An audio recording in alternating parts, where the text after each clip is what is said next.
What is up, RotoGrinders? 2 hours nonstop NBA DFS conversation starts right now, and for it's been too long. It is the People's Show. Rise for the People's Show. Myself, Tasteful Tides. You guys know Tim Buell. You know Bobby Gomes. 11 game slate. We are not messing around tonight. Thankfully, both sites, not just DraftKings, FanDuel as well, said, you know what? 14's too many. Every team in the association is playing basketball, with the exception of Sacramento and somebody else. There's 30 teams. There's 14 games. We're only going to talk about the first 11 because the last 3 we left off for savings. You can play some late slate. I'm sure it's out there. Chase whatever's going down in the first hour and a half window because that's 7 o'clock East Coast. I think there's 4 games at 7. Last game of the slate is 8:30. That, of course, is one with the one of the bigger news pieces that we may or may not get. It is Luka Doncic is officially questionable. Giannis has been ruled out, so just plug in Bobby Portis and basically all your lineups. We'll have that conversation as well. A lot of scheduled blowouts, additionally, on this slate that we'll talk about. And we'll sort through and kind of figure out how to deal with them. OKC is an 18-point favorite against the Wizards. Dallas with Luka questionable. It's like a 12-point favorite. A couple other games that have some big numbers. New York against Toronto. We know that RJ Barrett is questionable. Toronto in the Garden is a 14-point dog. No Pirtle as well. All right. What's up, chat? Hit that like button. Do subscribe. Do turn on those notifications. It's also Movie Monday. We'll give that first clue out in just a second. If you want to win yourself a free week of RG Premium, you want to go ahead and guess those whatever movie we're talking about. One clue will drop every 5, 10, 15 minutes or so, depending on. And the first person to answer correctly in the Discord channel, RotoGrinders.com/Discord live stream chat channel, get yourself a week free of RotoGrinders Premium. That's not just for basketball. It's football, baseball, basketball, hockey, soccer, PGA, MMA, all the sports, everything with the exception of NASCAR, all the bells, all the whistles, all the articles. Lineup HQ, Optimizer, so much to mention. All right. Bobby, welcome. 11 Gamer, we ready? I'm ready as I ever could be. Dean. It's nice to be back. Are we going to get hit with a copyright with you have the game going on in the background? Are you playing ESPN back there? What's happening on the TV? My TV will turn on by itself while we're on the show. So I don't know how that works, but that could. I'm just saying, just in case. Probably shouldn't be broadcasting ESPN in the background or whatever that was. But yeah, there you go. Their producer Steve is saying, making sure we get rid of that as well. Yeah, it could have been worse, I suppose. Just sports going on in the background. Yeah, 11 Gamer. Tim, how we feeling? Some questionable stuff still out there. RJ Barrett still questionable. Jalen Suggs, big piece for Orlando, still questionable. All the Wagners, anybody named Wagner is unavailable to play basketball tonight for the Magic or for the foreseeable future. What a bummer. We know we lost Moritz. Mo Wagner is done for the season with an ACL. So this Magic team had all sorts of promise, overachievers, if you want to even say that. They're really, really thin these days. Waiting for Luka. I think Trae Young is officially questionable. I was just gonna bring that up. Trae Young is another big one. Yeah, his injury is legit. He's just been kind of managing it, but I think it's a legit thing that he's been dealing with. So I wouldn't say it's not possible that he gets ruled out. And, of course, I guess the real big one is the news we got dropped on us earlier in the day, the 1-2 punch. We knew about Lillard, but now Giannis. Giannis is out, and they face the Bulls. The Bulls who, second fastest pace in the league, give up the most points in the paint in the league, give up the second most opponent rebounds, the second most opponent assists, the second most opponent points. So, yeah, it's kind of a perfect storm for the Bucks, whatever's left of them. Tim, how you seeing this slate overall before we kind of dive in and do the old game-by-game deal? Yeah, I mean, this slate is really dominated by the Milwaukee news. Obviously, guys like Bobby Portis are going to be super, super chalk, especially after his humongous game against the Wizards, right? So, I mean, everyone's going to be chasing that game for good reason. That's obviously the biggest news of the day. And then, like you kind of said, to start off the show, a lot of scheduled blowouts here. There's a lot of really large totals. That's one thing that I kind of initially noticed, just kind of breaking down everything. A lot of big totals, and I would say, I'm not going to say, don't be overweight on Bobby Portis, but I would say ownership is going to condense so heavily on Milwaukee that this slate's going to feel a lot smaller than it actually is. And just kind of be aware of that when you're making your exposures for GPPs, because I think there's a lot of like sneaky spots of like guys who will be like coming off the bench in the event of a blowout. Kind of, those kind of players, like for super large field GPPs. I think there's a lot of players like that, and yeah. So I mean, I don't think there's the last game of the slate starts at 8:30, so it's kind of like a sprint slate because they chopped the last 3 games. So I don't think we have to worry too much about necessarily backloading. Unfortunately, the Luka news is at 8:30, but hopefully. That's the only kind of news that we have to play for, like build our labs or perhaps have to make like a 2v2 swap in case he's out. Because if that's the case, you probably want to play maybe a PJ Washington or Spencer Dinwiddie, something like that, because they would really start popping off in projections. And then obviously Kyrie possibly as well. Yeah, we have an if-then set up, and like Kyrie's, his price is kind of adjusted. Grimes' price is adjusted. Washington's price adjusted. But Dinwiddie's the one that still has. He's the one that would be really interesting. Everybody else, like, I don't feel like you have to like play. You can play Kyrie. You can play Lively and those guys, sure. But Dinwiddie's the one that doesn't have the price bump. And I'm looking at the if-then. He's the guy that would project for around 30 or so. So maybe just make sure that you're playing him at guard. Making just a 1v1, put him at guard or util, and be prepared to swap on to Dinwiddie if we need to at the end there. Yeah, I think that's a good strategy, and we'll figure out who that person would be as like kind of the placeholder. And like Dallas is one of the, there's 5 games on Christmas. I know the NFL wants you to think it's just NFL games, that they're encroaching. They're encroaching on the NBA's turf. There's doubleheader NFL, but there's 5 games, and one of those 5 games is Dallas at home versus Minnesota. And this looks like a cupcake game, and they don't necessarily need Luka, so maybe give him one more day, right? We'll see. Wouldn't be surprised if he sits, if he rests. No OKC on Christmas, by the way. San Antonio, New York is the early game. Minnesota, Dallas, Philadelphia, Boston. I guess Embiid, they're not playing tomorrow, so I assume Embiid's going to be, who knows? I don't want to make any assumptions about Embiid, but I'm guessing he'll be injury managed and rested enough that he can play on Christmas. Lakers at Golden State and Denver at Phoenix. Those are your 5 Christmas games. We're going to go in and do the old game-by-game deal. We're going to go ahead and drop clue number 1 as well. Again, let me know what we were talking about in the Discord channel. Clue number 1 is dropping right now. It'll be scrolling on the screen. It is future. Future is clue number 1. All right, let's go ahead and talk about game 1 on the slate. There are 4 7 o'clock games. Here's one of those potential scheduled blowouts. It is the Utah Jazz. The Jazz taking on the Cavs, 232.5. It's a big boy total, but of course the Cavs have a team total just themselves of almost 124, 123 and a hook to get all technical. They are 14-point favorites. Utah is already ruling dudes out. Not officially out just yet, Collins and Keontae George, but they're both doubtful, so we've ruled them out of our projections. They did call up Filipowski from the G League for what it's worth, so maybe he sneaks in there. We're starting Micah Potter you got to project somebody. That's what we're starting right now. Wouldn't shock me if it's Filipowski. Wouldn't shock me if it was like Sensabaugh or Cody Williams. You see him start earlier in the year. He was a disaster. He's also up from the G League. For Cleveland, who's in and who's out for Cleveland, Sam Merrill is questionable. Dean Wade is questionable as well.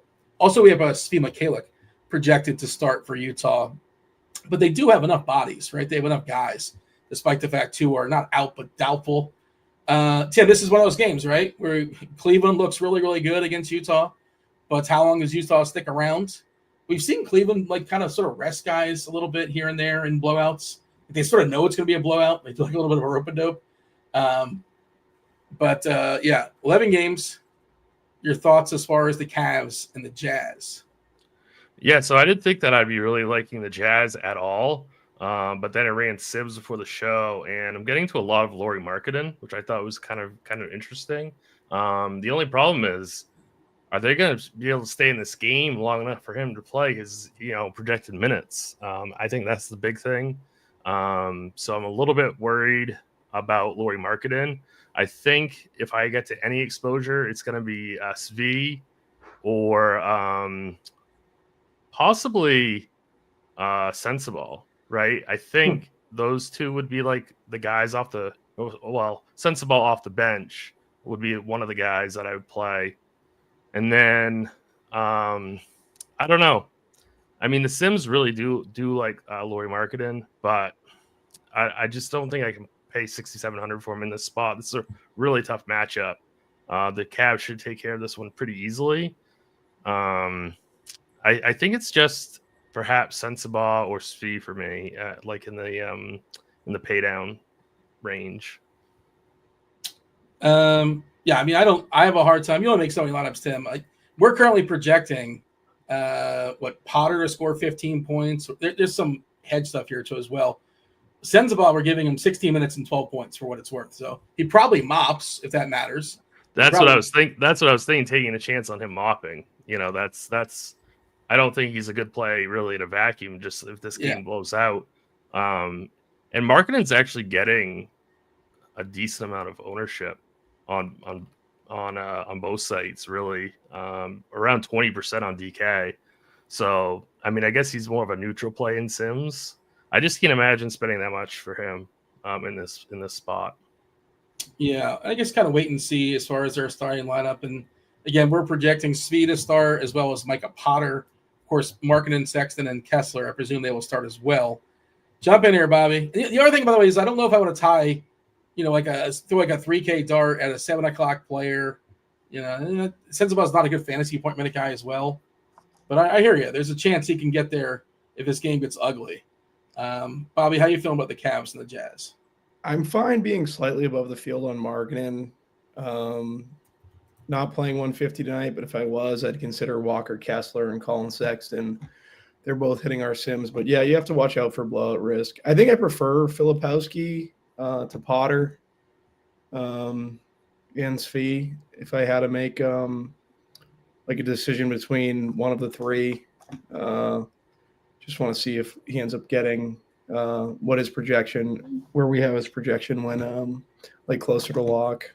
But he would just be like a throw-in one-off. I wanted to see Sensabaugh's for the season. I think he's less than a fantasy point per minute. 0.86, yeah. Williams is terrible. Williams 0.46. His usage is 11%. Man. Svi at 0.87. I just don't know if Svi mops. He's an old guy. I don't think Svi mops. Yeah. The other thing is, if you think this game somehow stays competitive, I think Walker Kessler at 6,100 is a pretty solid play. I just can't see this game staying close. So I don't think I want to click on that in single entry. But if he's going to be in the low teens in projected ownership, I think Kessler is a decent MME play. I would prefer Kessler over Markkanen if I had to choose. We have him at 14%. So yeah. I'd prefer Kessler over Markkanen if I was going to spend on one of these, higher priced Jazz players. But that's only if you think this game is going to stay competitive. Do we have a favorite Cav? They have a 123 total, and we're not really playing them, which is kind of weird. I'm not making a ton of lineups, so I might not get there. The matchup is, defense versus archetype, second best matchup in all basketball. Combo guards versus Utah. That's for Mitchell. That's for Garland. I think both those guys look pretty good. I know Utah is one of the best opponents for getting blocked and getting stolen. If you want to bet on high variance of that. Favorite Cav, Bobby? I think it would be Mitchell. Evan Mobley showing more ownership. I think I'd gravitate to Mitchell. Maybe run it back with Markkanen or Kessler. And then I think Evan Mobley is second. No other interest in the Cavs for me other than those two. Tim, it would really be Mitchell for me, and that's about it.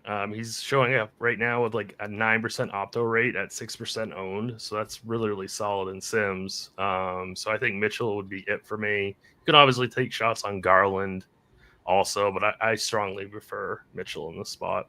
I think you can play Mitchell in single entry for what it's worth. It's revenge for both Mitchell and Markkanen, correct? Oh yeah. Yeah. I didn't think of the revenge. You gotta have the revenge in there. That's why I went Mitchell. Did you put that in your projections, Bobby? I gave it a boost. Yeah, I gave it a boost. Hit the revenge button. Yeah, and nobody's gonna play Mitchell, right? He's gonna in single entry, Tim, 2%, 1%, something goofy like that. That's why I think you can play him. I agree with you. Like nobody's gonna click on that single entry, but like you said, humongous total. Everyone's gonna be clicking on Milwaukee players, which is for good reason. But I think Mitchell makes a ton of sense in the spot. So I really don't mind Mitchell in any format. Also, any with any tournament format. I think that adds to it. So I like the Mitchell. It's a good opponent for sure. All right, San Antonio and Philly, 217. Not the most appealing number. Philadelphia here is a 6-point favorite. Who's in? Who's out? We're expecting Embiid to play. He's available on the injury report. I think we just got a note on Ricky Council the 4th. I don't know how much that matters. He's available. Suggs is a game-time decision. McCain, of course, probably done for a long time. That's a bummer. Tyrese Maxey, he had the fish. He's ill, but they said he's probable for what it's worth. As far as the other side of this game, San Antonio, they're clean. They're perfectly good to go. Anybody that's out does not matter. Do you guys know, like in this calendar year, Joel Embiid, you know how terrible he is now? He's in this calendar year, he dropped 70 on Wembanyama. 70 points in the bucket in January. So just throwing it out there. I'm not saying he's going to repeat that, and a lot has changed. But yeah, he dropped 70 in this team. Only like one made three. I was looking at the box score. It was only like one made three, like 22 free throws. He took like 40 shots, no overtime. But and just kind of throwing it out there. And if you watch Embiid play now, it's like that guy dropped 70 on Wemby. He did. All right. Keontae George, officially out. We anticipated that. Collins as well. Yeah, those were both downgraded to doubtful. We had them projected to be out. Thank you for confirming. But yeah, George and Collins out for Utah because they don't care. Bobby, how do we feel about these two centers, right? Wemby, 10 blocks the other night. Shout out to Wemby. He's spectacular. Embiid, I'm not sure how much Embiid even want. He's like in slow motion, man. He still kind of gets there like fantasy points wise, but he just doesn't look like the same dude. How do we feel about Embiid, Wemby, and branch out from there? I think I prefer Embiid over Wemby tonight. We're gonna see it in ownership though too. A lot of people are gonna be trying to get to Embiid, so maybe slightly under the field in Embiid. I don't know how much Wemby I'll have if I was playing 150. I'd probably be under 10% Wemby. Like I don't really have much interest. Embiid would be the play, and he's the only Philadelphia 76er I really have any interest. I think you can make a case for like Vassell and Sochan on the Spurs side, but that's really about it. Like there's nothing really standing out in this game. We are projecting Vassell to stick in that starting lineup. Paul, Vassell, Harry Barnes, Sohan, Wemby. Nobody's going to get played in this game, basically. The biggest ownership on FanDuel we currently have is Paul George at 5.4%. On DK, the only person in double digits is Embiid. You're kind of getting a discount, right? 9.6 is this price, 12% ownership. And beyond that, Wemby's going to be like 2% owned. Just people aren't going to play him. Tim, are we bold enough to play Embiid or Wemby in one of your single entry contests? Anybody else of interest to you in this game? Because I don't think I really – Vassell, is interesting, I guess. He's in the mix, but I don't think I'm making enough lineups. But if I land on it, I need a small forward at 5.4 on DK. I think I'm fine with that, right? I don't know if I blow everything up. Not seeking it out, but if it makes everything else work, so be it. He should be fine. Your take here at the Spurs and the 76ers.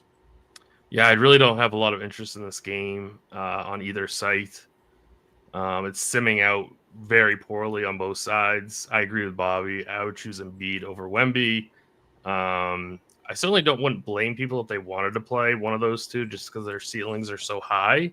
But I think this game is going going to be a big time dud candidate. So I'm not really that interested in this game. It would just be Embiid for me on Philly. I could see perhaps maybe playing a guy like Vassell or somebody like that for San Antonio. But this game to me, I really don't have much interest at all. All right, boys, let's move forward. There's 4 7:00 games. The third one we're going to talk about, it's the Rockets. The Rockets at the Hornets. 220 is the total. The Hornets at home. 7-point dogs here, in part because there's still no Brandon Miller. KJ Simpson's back, but LaMelo's going to play, so who cares? He goes to bed. Still no Trey Mann. And the Rockets, the only useful piece the only guy they have even listed is Tari Eason. Tari Eason is officially out. I thought Steven Adams will be out. Not sure if he's going to play anyway, but all right. Rockets versus the Hornets. Tim, get us started here with another center. Şengün is certainly interesting. If we can somehow get minutes out of Mark, this is not a good matchup, but this is kind of like something I'm keeping an eye on with Williams. The minutes are creeping up. They're creeping up to some degree, but he's got like 1.5 fantasy points per minute this season. He's been awesome when he plays, but we're only projecting him for 19. Maybe something to keep on and put in your back pocket going forward. Probably not tonight. Maybe those minutes, jump up when we least expect it, but just kind of want to acknowledge that Mark Williams has been amazing this year. This probably isn't the matchup to get to him. What do we have here as far as LaMelo is the only guy that's projecting for anything here, Tim. And then the Rockets are certainly well positioned, but they are pretty healthy because it's just Tari Eason, the only guy that's out. Yeah, I kind of have some interest in the Houston guards, FEV and Jalen Green. I don't mind either one of those plays. They're simming decently right now. This is a pretty decent spot against the Hornets. Şengün obviously is in play anytime. 8,900 is a pretty good price. It would really just be those 3 for me. I could see a world where Dillon Brooks can get there as well. He's just not really a high usage guy, so I don't tend to play him. But I could see him having a good game. But I think FEV and Jalen Green are guys that you can play even in smaller field stuff. Their minutes are super secure. Their prices are pretty depressed. It's a good matchup, and they're not going to be highly owned. So I think FEV and Jalen Green are my 2 favorite plays from this game. Yeah, I think Freddie's my favorite. I like Şengün a good bit as well. It's just kind of a cluster as far as centers, but if I land on Şengün, I'm not going to be mad about it at all. Bobby, what do you got? Anything you want to add as far as Charlotte and Houston? I think I have some interest in LaMelo on the Charlotte side, but he would be the only Charlotte Hornet that I'd really have any interest in. Other than that, it's pretty much all Rockets. It would be Şengün, Green, and Van Fleet if I had to rank them in terms of the 3 Rockets that I think are the most interesting. Jabari Smith was hitting when I ran our Sims prior to the show. I feel like you can throw him in 150. I don't love this game. I'm only playing one team, so probably wouldn't have much exposure to any of these players. But, Şengün, LaMelo, Green, and Van Fleet are the 4 that I would consider in 150. I'm going to run the sim stuff as well and see if anything's changed. Put it on small field, medium as far as the results range. It's the most popular player. Well, of course, Bobby Portis. Bobby Portis, 89%. Yeah, I was going to say, it's just going to be Bobby Portis. I think you're just locking Portis. I think that's pretty much. In team exposures, I'm getting to the Hornets the 5th least fewest out of any team on the slate. Mm-hmm. So they're simming horribly. Whereas Houston, I'm getting the 7th most. So they're a pretty decent looking team, but Charlotte looks terrible in Sims. Yeah. If you play LaMelo, I think you have to play at least one Houston player along with him. I think that's what I would do. Just if he puts up like 65, the game probably is close to probably not just shellacking Houston. So I think I want to take somebody on the Houston side along with them. Okay, let's go ahead and move on. Talk about the last game of the 7 o'clock window. Before we do that, let's go ahead and drop clue number 2. Clue number 1 was future for Movie Monday. Clue number 2 is later. So future and later. Later is our second clue. Give me the answer in Discord. Also want to mention we're talking about The Sims, right?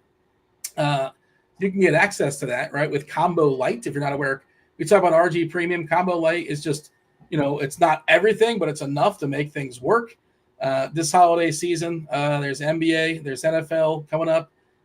We want somebody to take something down. Thursday, by the way, Wednesday, there is going to be content out there for NFL, for NBA. I think we'll do most of my NBA content tonight because the NBA, of course, is dark tomorrow. If you guys are not aware, there are no NBA games tomorrow, but you can get yourself access to Combo Lite, $10 off your first month for Combo Lite.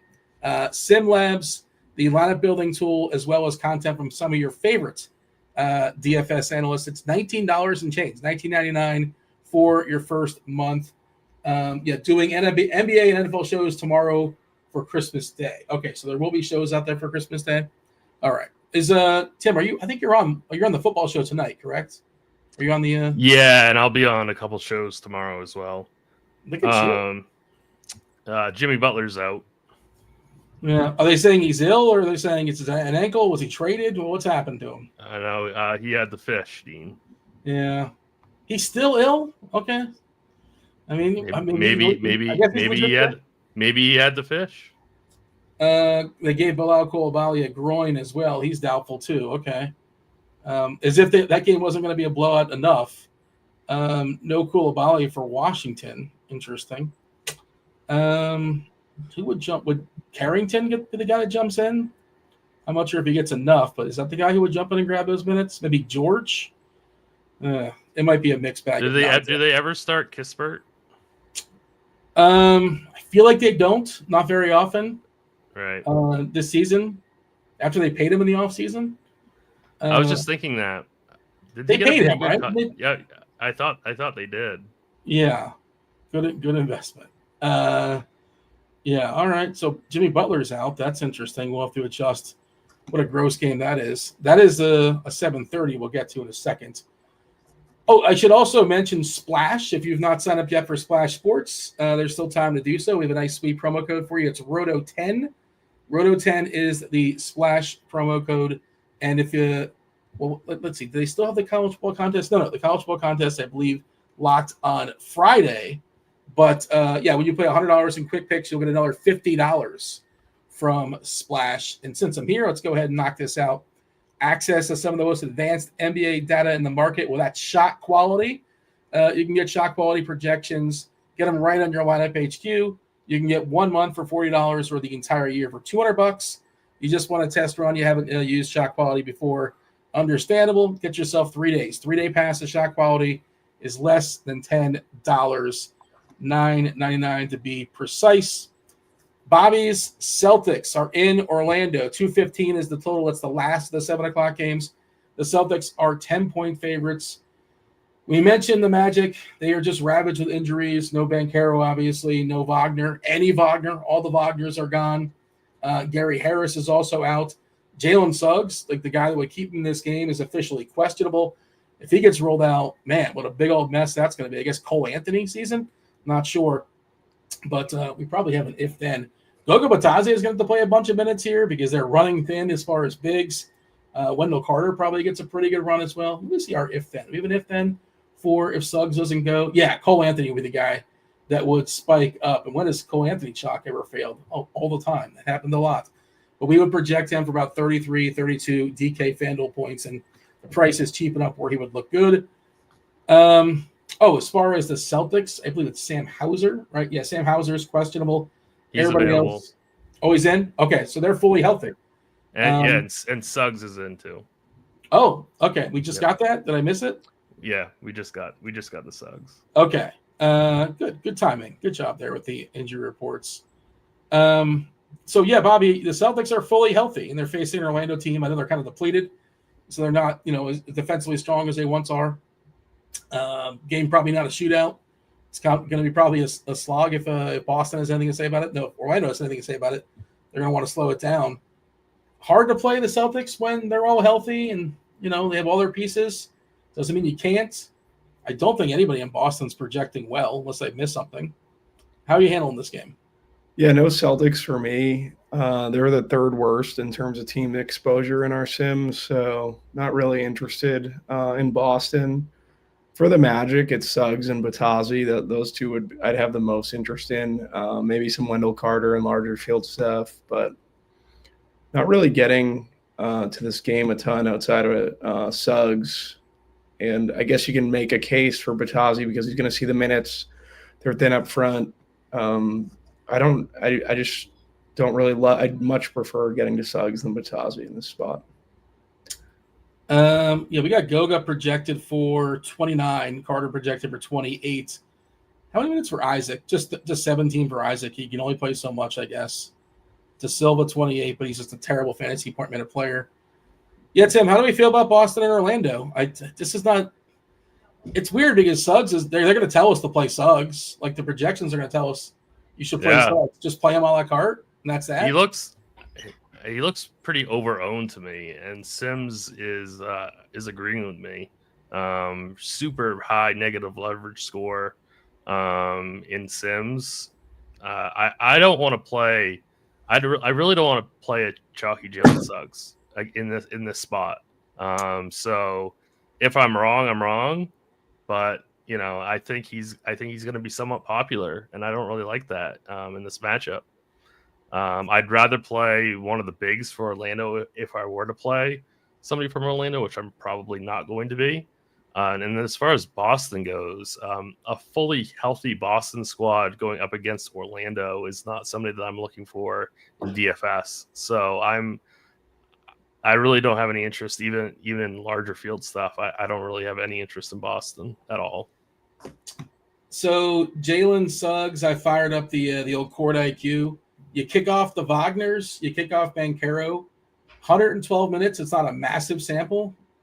A boost in usage for Suggs at 9.1%, up to 35.43%, and 1.36 DK fantasy points per minute. That's really strong. That's really good. It is really good. Yeah. I don't love picking on Boston. I think there's potential blowout alert to some degree. But plus, I get why he's projecting so well. I might be looking at it too strongly from a single entry angle as well, because if he's going to be 25% in the $15 or whatever it is tonight, he's going to be like 50% in like the $100 and $200 single entry stuff. So maybe I'm looking at it from a wrong angle here, but I don't think I want to click on him. So I think I might fade him. And he's not cheap, right? He's 7'6", 7'7", depending on where you're shopping. I understand the situation's changed. We've paid $5,000 and $6,000 for this guy, right? And maybe that's kind of like a little bit of sticker shock. But again, we talk about the usage changing. I get both sides of it. I don't know what to do with it, but I can definitely see it failing. But I can also see him just having an insane game. Where like you go to bed if you did not play Suggs. So I don't know what to do officially. But maybe Bobby can help us out. You said you're making one lineup tonight, Bobby. What are you doing with Suggs? Tim's kind of gotten me to want to be like fade him if I can. I don't know. There's a bunch of other guard spots like you can play. I just don't. I understand why. Like he makes sense for cash, but in tournaments, I definitely see the reason to fade him. Any other thoughts as far as Boston, Orlando? You kind of gave yours. You're just not in the Boston, right? Derek White is simming pretty well for us from a tournament perspective, so I don't mind him. On the Boston side, if you're picking one Celtic, it's probably White. All things considered. Yeah, I think it would be White for sure. I'm going to skip Miami, Brooklyn. Give the projection team a minute to try to figure out what to do with Jimmy.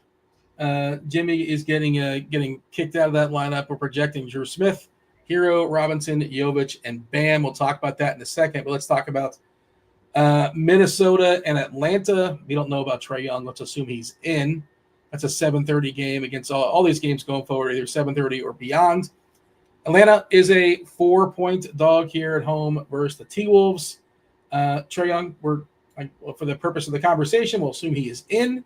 Everybody else on Atlanta that we want to talk about, well, Bufkin, no, he's not playing. Of course, Okongwu is still out. We've seen Larry Nance play some backup 5 in his absence. We've seen Nance closing as well over Capella. I was trying to think that one through too. You'd think they need Capella's size against Gobert a little bit more, but I don't know, man. They don't seem to care sometimes. They just Nance has been pretty good as well, at least from a fantasy perspective. When he gets some run, Hunter's been pretty good off the bench as well. And as far as the secondary unit guy, Minnesota fully healthy, right? Jingles doesn't matter, and Luke Garza doesn't matter either. We just got a fine for Anthony Edwards. I saw he was talking about, that's a different conversation, but how bad their offense has been lately. He's like, yeah, it's just me and Randall, and nobody's doing anything. Minnesota feels like they regressed a ton this year. One of the more disappointing teams on the board. I guess Sacramento, another one as well. But as far as tonight, Bobby, we're going to assume Trae Young's in. T-Wolves, Hawks, do we like this game, or is it kind of meh for you, or what? Yeah, from a defense versus archetype perspective, it's a good matchup for Minnesota. Anthony Edwards, I think, stands out the most for me, followed by Naz Reid, Julius Randle, Dante DiVincenzo, and then Jaden McDaniels. In our Sims, Jaden is popping. Just reran everything, and he's the one that he's hitting the first Sim. Anthony Edwards, Reid, DiVincenzo. So those would be the guys that I have the most interest in. I want to see from a team perspective, what we're getting. Minnesota's the third highest owned team. Yeah, you're going to be playing some Minnesota tonight, it looks like. So I don't know. I think Anthony Edwards is probably the one that I'd have the most interest in, but I think that's pretty easy to say, being that it's the Timberwolves and he's obviously the best player. So yeah, Anthony Edwards. If you had one big spend on the slate, you might have two, but if you had one, what's the likelihood it's Edwards? I still think all those ancillary pieces are pretty much fill-in plays. I think just getting to Edwards and hoping he assumes a ton of usage and, I don't know, getting overweight on it. He wouldn't be my favorite, but I think he's definitely in the mix. Tim, what do you got? Yeah, I mean, Bobby kind of took the words right out of my mouth. Minnesota's really simming quite well. Sims absolutely loves Jaden McDaniels, and he's getting ownership still. So I think he's a very, very strong play.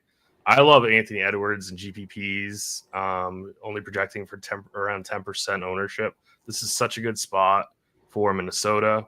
I know they've been rather, not so great this year, but I'm probably going to play. I'm going to try to get to Anthony Edwards in single entry if I can, because this team is just in such a really, really strong spot. So they're one of my favorite teams on the entire slate, outside of Milwaukee, obviously. But for large field GPPs, I would be getting to a lot of Minnesota in my exposures. Even guys like Randall and Gobert and even Mike Conley, who I don't really love to play. Naz Reid is showing up pretty strong in Sims as well. Yeah, he's what, 4,400, and he still has power forward eligibility. So I really don't mind. Naz in large field stuff. And then on the other side of this game, we have Trae Young. He's always fine to play, but it's the guys off the bench like Larry Nance. He's kind of in that same kind of Naz Reid category. So Larry Nance is simming pretty well right now. He's only 4,500, so he's pretty cheap. I think he's this pretty strong value play off the bench. And then we don't have the Trae Young news, right? We haven't gotten that right. We're assuming he's in, but it might change. But as of right now, okay, yeah. So Jalen Johnson would be the guy I'd be loading up on if we lose Trae Young. But I do agree with Dean. I do think Trae is going to play. But if for some reason he doesn't, I'd be looking to get to Jalen Johnson as my primary Atlanta piece. Our projection team is giving 24 to Nance and 24 to the Capella. So again, kind of a little bit of a hedge there. It's hard to figure out how that's going to go, but it might be 24-24. That might be how it ends. Nance a pretty good fantasy point minute player as well. And the big thing that makes him really useful is that he's got power forward eligibility, not just center. So that makes him a little bit more versatile. If you're playing Edwards, you're talking about playing Edwards. Do you feel what sort of obligation do you feel to run back somebody on Atlanta, if any at all? I don't have any kind of run back that's absolutely necessary. Tiebreaker, if anything. Yeah, I mean, not really. I mean, Okay. it would be a tiebreaker, right? Like, it's like 3 or 4, but yeah, it's expected to be tight. Yeah, 3 and change. Yeah, that's what I'm saying, 3.5, which Vegas thinks that Trey is playing as well. I assume that number will be a little bit different. We saw, was it Memphis that went in there and beat him up when Trey was out last game? Yep. And I think it's a thing he's been managing, and it's so strange. Remember they got that fine for $100,000 because he wasn't on the injury report. Yeah. And I think they've been kind of putting him on there going forward from that moment, that game where they beat Boston without Trae Young a month or so ago for the tournament, the in-season tournament. Edwards got a pretty big fine last night. Yeah. Well, I think that was for criticizing officials. Yeah. I mean, I think he's going to be all right, but yeah. No, he's definitely going to be fine, but that was a pretty healthy one. I didn't see the quote. I only saw his quote about how their team stinks, basically. He laid it on pretty thick against the officials. Yeah. I saw Steve Kerr had a good one about a week ago or so, and I think that was the in-season tournament where they got jobbed in that game. If you watch the end of it, very strange call at the last second on a foul, and he got his money's worth. I assume he got fined as well. We did get an update in projections. We'll talk about that in a second. Let's go ahead and drop the third clue. It's already scrolling. Tim's all over it. Steve's all over it as well. Clue number 3, what movie are we talking about? It's Hey. Hey is the third clue. H-E-Y. Officially, if you don't see the spelling, let me know in Discord what movie we're talking about. Be the first to answer. Get yourself week free of RG Premium. We did get an update on the Heat. We saw Butler is not playing basketball tonight now. Projections have changed. I did run some stuff really quickly, and it looks like we're now getting some Heat players. The rest of their report, well, Miami was a 10-point favorite. They probably, 8 or 9 at this point.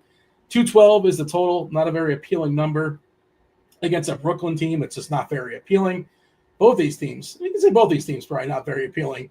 But, they're probably going to score 200 points in total. No Butler. Otherwise, for Miami, though, they are, fully healthy with the exception of Josh Richardson. So Butler, Josh Richardson, but they have a lot of other pieces that are hard to figure out on a day-to-day basis. Pele Larson, Jovic, Kevin Love is available as well for what it's worth. We did see, but we saw, I don't know if you guys caught that game where Orlando was down 30, I think it was in the fourth quarter. Just outrageous and just an embarrassment. Orlando came back from 30 in the fourth quarter on my Heat to win. An absolute disaster of a game. If there's one positive that came out of it, Ware looked pretty good.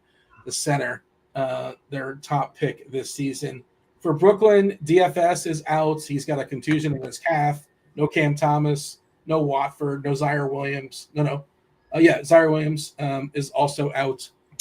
Ben Simmons is playing more minutes of late, and he's played like 29 or so, and he has not combusted or gotten hurt or anything. But let's fire up the new projections. No Jimmy. How does that change things for us, Tim? Are we all of a sudden interested in Bam or nonsense like Drew Smith? Is Drew Smith going to keep getting like 5 steals a game? That's my question.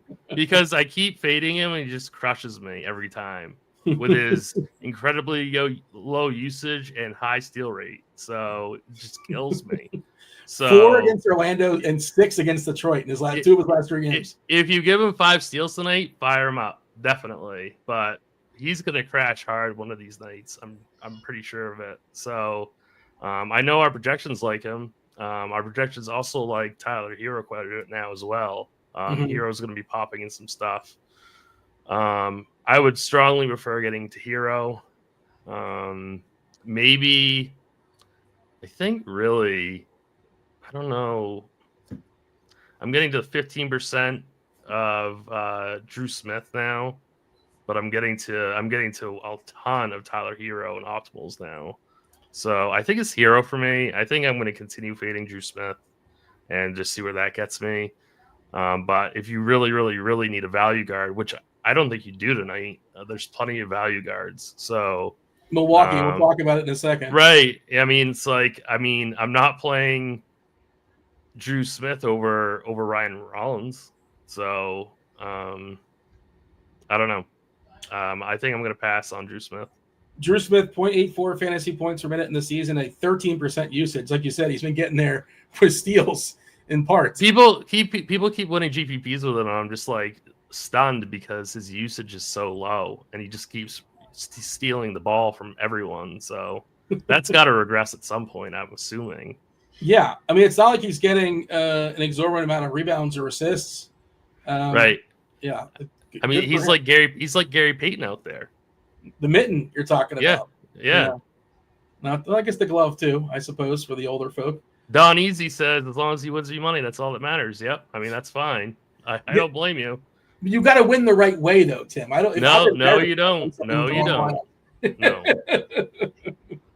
I've won big contests with very embarrassing lineups. So, but you can't tweet them out. If you do, like, people will shame you. That's why I don't tweet, Dean. Bobby, the Heat. Obviously they're more interesting now with the condensed rotation. Well, I should say condensed rotation. There's still going to be nonsense with the Miami guys because Spo's still going to do his thing, but Hero's going to get a bump, right? Bam will get a bit of a bump. But I agree with Tim. I think Hero's the first place I'm going, and in part because center is just so tough sometimes. And, 1-1 only on FanDuel. You can get 2 on DK, obviously. But, yeah, how you handling the Heat and, Schroeder gone on Brooklyn. They're a disaster. They have no spacing with Simmons out there. Simmons looks okay. He's getting 29 minutes. But, what is his ceiling if he can't score? How we handle this, Bobby? Yeah, I'm with you guys. Hero's easily my favorite play from this game. I would consider Bam if I was playing more teams, like getting overweight to Bam. Cameron Johnson is really simming well for us, so I'm fine with that. And Ben Simmons, with the minutes uptick, I think Simmons is fine. You talk about his ceiling. I don't know, stocks guy, he doesn't score, but I'm fine with Simmons on the net side. So really just Hero and Bam for the Heat, and Cameron Johnson and Ben Simmons for the Nets. Brandon in chat says Penix won somebody a milli maker with 7 points. So he didn't do anything for me. He didn't do squat for me. Penix won the milli yesterday. Didn't know that. Yeah, wow. How was that? Was that lineup correlated? Like, who do you play with Penix? I think the entire lineup was uncorrelated, if I remember correctly. They didn't win the right way. So Twitter's going crazy. Blender is like spinning in his chair somewhere. Didn't you buy my course before you entered that lineup? He can buy the course now. He definitely can. He probably can own the course if he wants to. I don't know if it's available or not. But congratulations. Good for that person. But okay, so you had Penix, Atlanta defense, and Connor Hubbard. That was his correlation. The Atlanta defense was like the super obvious. I mean, defense, whatever. But it wasn't really Penix's fault they scored so many. I had a ton of Bijan and a ton of Penix, and you see 2 defensive touchdowns, and it's like, oh, that's the worst. That's not good. All right. Let's give clue number 4. Oh, we only have 37 likes. That is egregious. That's not a good number. Please, if you don't mind, consider hitting that like button and subscribing and turn on those notifications so we know when we go. You'll know when we go live. We're going live on tomorrow, and there's Christmas stuff as well. Obviously there's some shows you don't know exactly when they're going to start. Hit those notifications. You'll know exactly when we go on air. The fourth clue. This could change some things. Future, later. Hey. Cancel is clue number 4. Cancel is clue number 4. Let me know in the Discord. I see y'all hanging out in the Discord. It's not 28 days or 28 weeks later. A good guess trying to get both those movies in there. We do have a winner now. It just hit. We do have a winner. I think it's a repeat winner as well. I don't know how we could have a winner with these clues. Because our chat's really smart. There's some smart people out there, Bobby. And it's funny because the name was floated out there. It was actually dropped in YouTube. Bobby Dean just called you stupid. No, I did not. I did not say No, that. you did. First of all, Bobby, no, he's concentrating on the slate. He's talking about how to break stuff down. He can't multitask. I mean, future, later, hey, and cancel. Wow. Yeah, it'll all make sense. It'll all make sense. I promise you, it'll make sense. We'll drop the fifth clue in a second. We'll explain how we got there. But D-Rock took it down. Week free of RG Premium, week free of Scores and Odds. Dealer's choice on that. We're done with Brooklyn and Miami. Yes, boys? Yeah. Yep. We have, let's see. We have 5 games to go. We got to pick up the pace a little bit here. 5 games to go. Toronto and New York. 226 is the total. New York is a 14-point favorites. Talked about some scheduled blowouts. This is another one of those. As far as who's in and who's out, well, we know that Jakob Poeltl, no revenge for Emmanuel Quickly. He's still out. Poeltl's got, I think he's got at least one groin injury. So he's donezo for a bit. And RJ Barrett had the fish. He didn't play. Was he yesterday? He didn't play. He was kind of a late scratch. And maybe he gets some revenge tonight. We'll see. We'll get an update on that at some point. New York. Anybody that really matters is available. They also signed Landry Shamet, who I don't think is in the player pool. He's not. I don't know if we gave him any minutes or not, but just acknowledging that. Is he? I don't know if we can put him in lineup HQ. I didn't do the math and see if it all added up, but just there you go. Landry Shamet is back on New York. Just acknowledging that is a thing that happened, and I don't think he's in the player pool. Yeah, Tim, New York, Toronto. Oh, I should mention, I was kind of digging into this. Last 2 games, no Poeltl. Toronto has been the worst rebounding team in basketball, like 42%. Cat is a great rebounder, and he's probably going to play 40 minutes or so. Do not flip out over the last game. Last game, he was in foul trouble. He got his 3rd foul in the beginning of the 2nd quarter. And Tibbs, I don't want to call him a donkey, but he's a donkey for it. Oh, my God, 3 fouls in the first. Man, that means you're going to foul out the entire game. He gets 3 times 2. I like Tibbs. I do. But what are you doing, Tibbs? You're ridiculous. Are you one of those people that tweets about that, Dean? You are, aren't you? So there's a Venn diagram, like dopey football coach, dopey basketball coach. I don't pretend to know any more than these guys. They know so much more than me. But I do know, like, you shouldn't punt the ball from the 50 when it's like 4th and 2. Like, I know that. And I do know that you should not, like, oh, my God, I can't play this player because they have 3 fouls. Let me intentionally foul them out by sitting him on the bench. Now you're fouling them out by not letting him play. So, it's one of the few things that tilt me. I shouldn't say few. It tilts me the most. It grinds my gears, some would say. But not even a DFS thing. It's just stupid. Like, I just don't like the fact that it defies logic and reason. So, that's all. But besides that. I don't have any interest in Toronto, really. I don't think you really can in this matchup. I suppose you could take a chance on Scotty Barnes' ceiling game, but it's a really, really, really bad spot. So I'm not playing any Toronto. Cat is in an amazing spot tonight. Only 10-2 in this matchup. He should smash on the glass. So I think this is a really amazing spot. And I think Tibbs will keep his guys out there. So he should see his normal amount of minutes. It really just depends on, what you want to do at your center spot. But I think Cat can be played in any format. I wonder what his rebounding prop is tonight. I might look into that real quick. But all these other New York pieces I don't really love. But I think you can get to some Brunson, maybe some OG as well. But they're not going to. They would not reach my first 3 teams, whereas Cat would. I would definitely play Cat in a 3 max. 13.5, by the way. 13.5 is the prop. Yeah. I mean, that on my way. Yeah, that makes a ton of sense. So, I love Cat tonight. Bobby? Yeah, I'm with Cat, too. I also think you can play some Brunson. Scotty Barnes would be the only Raptor that I'd even consider, but like Tim said, not the greatest spot for Barnes. Yeah, the Heat are like a middling team for me. Like, I'm not getting – not the Heat, sorry. The Knicks are a middling team for me. Like, obviously you can play Towns at your center. You can play Brunson. There's not really – like Josh Hart, OG, Bridges, they're all just like ancillary pieces. I don't think I'd really be getting to many of them. Shout out to D-Rock. D-Rock took down the Movie Monday and gifted it to Mr. Perfect. Mr. Perfect actually double guessed, and you can't do that. And producer Steve said, "Listen, which guest do you want?" And he picked the wrong one. He actually guessed correctly, but did not commit to the second one.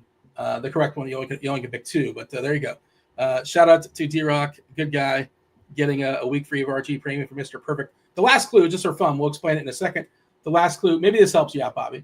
The last clue is back. Future, later, hey, cancel, back. Back to the Future? No. That actually is pretty good, but no. That was like my first guess when you said I did that intentionally. But I like that. I'm a sucker for Back to the Future. I'm all about the almanac. But that was my little swerve in there, just for fun for me. Yeah, great. But it'll make sense, I promise you. Let's talk about Milwaukee and Chicago. 228 is the total. Milwaukee is a 3-point dog here, high and tight, and without their two main pieces. No Giannis, no Lillard. So earlier we were getting like $4, in lineups, but I'm guessing with the news coming through, we're probably not getting 4 anymore as a standard, like in your cash game lineup. With the absence of Butler, Heat stuff is starting to hit. But, without question, you kind of sort of somewhat – I don't want to tell people what they have to do, but I don't know how you don't play Bobby Portis. I mean, his fantasy points per minute with those two off the court is like 1.58. It's something completely silly. And you mentioned it earlier. Chicago plays the second fastest pace in basketball. They give up the second most opponent rebounds. They give up the second most opponent assists. They give up the most points in the paint, the second most actual points. Bobby Portis looks amazing. So, Bobby, you're making one lineup. Is Bobby Portis in it? I assume he is. Him and Rollins will be in that lineup. Yeah, Ryan Rollins at 3,500. I think Portis is the lock. Rollins, I'm going to be a little bit over the field on, but I would imagine he's going to come in very highly owned, like 60%. I'll probably have, if I was making 150, I'd probably have 80. Mm-hmm. Portis is just a lock. And it's like Middleton and Brook Lopez. Brook Lopez is the reason why, I don't know, people probably wouldn't spend 10-2 for Cat at 5,500. Like Brook Lopez. Middleton at 6K. I think he's a strong play as well. I do think I'd max $3, though. I don't really like the 4 route. Probably be a max 3 of these Milwaukee Bucks for me. I'm only seeing the 2 hitting now as far as optimals, Portis and Rollins. Middleton's kind of hitting a few. Trent's hitting a couple, but we're not getting forced 4 now for the record. It's down to 2. Rollins and Portis, like the 2 main ones, and then pieces of others. My only knock against Lopez, I would just say, is that the Bulls are kind of a dunk funnel or a layup funnel, whatever you want. They're good against threes, and that's all Lopez. He's a big boy, but all he does is shoot his threes outside. Every once in a while, I guess he'll get like a tip in at the rim, but he's not really a traditional center in that way. And the Bulls are 10th best as far as subduing threes, made threes. So I'm not saying you can't play Lopez, but just for me, like how you attack the Bulls perspective, not my favorite play. Sims like him, Dean. Our Sims like him. So I'm not going to say you're smarter than the Sims. I'm going to go with the Sims and say I'm not saying that I was sent from the future and I'm sort of like programmed that can like just figure this out, and terminate other lineups. I'm not claiming to be such a thing, but maybe that's possible. Tim, what do you got as far as you're going to be back on the show? You're back right now. But yeah, Tim, what do you got as far as Milwaukee and the Bulls? Yeah, I mean, I think the biggest decision in this game is whether or not to play Chris Middleton or not. Right now, I'm out on Middleton. We did not see his minutes get extended, even when he was starting. So he's getting to be a little too expensive for my liking. I'm sticking with just Portis and Rollins. I mean, I think you can play Brook Lopez. I'm not sure if I want to waste the center spot on him, but I don't think he's a horrible play. But we saw Gary Trent popping earlier, still getting to quite a bit in Sims. So don't mind Gary Trent in this spot either. I think he'd be a good Milwaukee piece. But really, It's just going to be Portis and Rollins for me. I don't see it getting away from either one of those two. If I was playing 150, I think I would be hitting the lock button on Portis and getting it way over 50% on Rollins in large field. And then, like I said, probably Trent and Lopez would be my two next exposed Bucks players. Trent was going to be my fade, and I don't know how much ownership he's going to get now because I just think that he's very 3-point dependent, and he has to compete with AJ Green, with Taurean Prince, Jackson, Middleton, right? More the other guys, but like he's not a lock to close, Trent. And if he's not hitting his threes, you got to drop the office. Like, what is it you do out here exactly? Because then he's just not doing anything positive for the team, and he can miss those threes. Doesn't mean he can't hit 5. If he does, okay, you might be in trouble. He's still cheap enough, but I thought he was a little bit too fringy for me when it comes to the ownership he was getting. But now the ownership's going to fall back, I imagine. Favorite Bull to run it back with, Tim? Mine would be Kobe White. Yeah. I don't think you have to run it back with any of them, but I mean, 61? Yeah, 6,100 for White. I know that he can be extremely frustrating and inconsistent, but I also know that he has 40 plus ceiling. So, and he's going to be extremely low owned. So if I have to run it back with any Bull, it would be Kobe White. We got Jim and Taylor and Roth coming in about 10, 15 minutes or so for crunch time, taking you all the way up the lock. There are 3 games to go. Before we do that, I guess we can go ahead and explain. All right, Bobby. The 5th clue is not scrolling. We gave the 5th clue out, right? We said it was back. I believe we did. Yeah. Future, later, hey, cancel, back. And I also kind of like just named the movie earlier. I just snuck it into our conversation, not so casually. Main character from this movie is from the future. They do say one way to say goodbye. There's many ways to say goodbye. You could say holler, but you could say later. Terminator Dean, isn't it? There you go. Hasta la vista, later. It's another way of saying goodbye. Hey, they were asking in chat. I saw they were asking in chat, what's hey have to do with the Terminator? Well, there was this cartoon back in the day called Hey Arnold.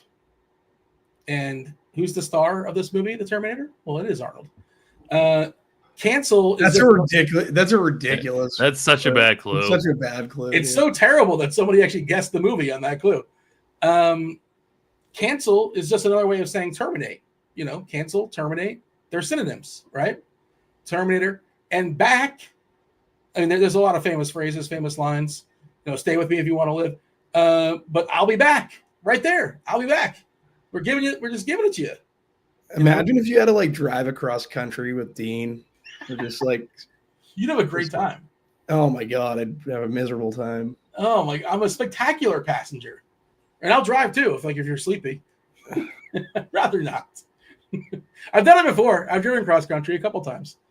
All right, with somebody else and solo. We've done it both ways. Okay. We should move on. We have how many more games? 3 more games. 4 more games. 3. No, it's 3. It's 3. We're dropping the last 3. We got to talk about the Clippers and the Grizz. I forgot this game was even happening. 228 is the total. The Grizz are 6-point favorites against the Clippers. Bobby, what are we doing here as far as who's in and who's out? Well, Desmond Bane is questionable. That's kind of a big deal, I suppose. Marcus Smart is still out. No Vincent Williams. No Jay Huff. No G.G. Jackson. And the other side, Zubac. Ivica Zubac is questionable. I was thinking that'd be an interesting matchup versus Edie. I'm not sure if we're going to see it or not. But that is of notes. Kawhi, of course, still out. Terrence Mann still out. Maybe we get Kawhi soon. Not sure. But not tonight. What do we do with these moving parts? Is there anything significant if we happen to lose Bane? I don't know if there is. There's other guys. Memphis just has so many dudes. There's going to be bumps along the way, but is anybody get a big enough bump to care? Is kind of the question.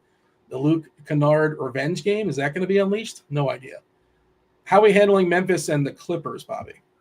So the Clippers in our Sims, from a team's perspective, are ranked 2nd.